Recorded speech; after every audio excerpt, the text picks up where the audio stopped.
Hello दोस्त, नमस्कार। तो हमारे सखी सहेली चैनल में आप लोग के स्वागत बा। तो झंडा गीत हम सुनावे जा रहल बनी। सुनम जा हमार झंडा गीत। फुलवा के चूने चूने मलवा बनाई भी हो, फुलवा के चूने चूने मलवा बनाई भी हो, अपना तिरंगावा के फूल से सजाई भी हो, अपना तिरंगावा के फूल से सजाई भी हो।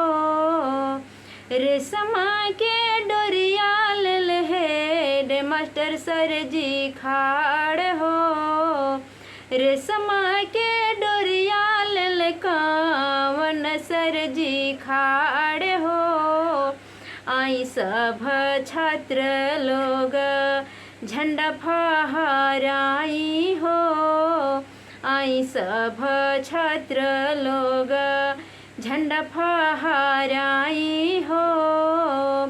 पहले फहरी है झंडा दिल्ली के किलावा हो, पहले फहरी है झंडा दिल्ली के किलावा हो, तब जाके फहरी है झंडा सारा हिंदुस्तानवा हो, तब जाके फहरे झंडा सारा हिंदुस्तानवा हो।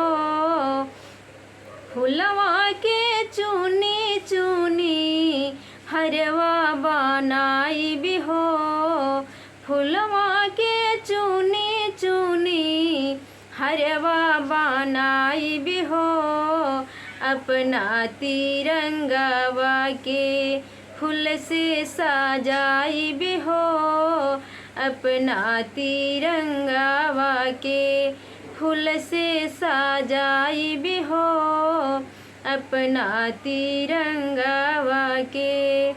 धन्यवाद।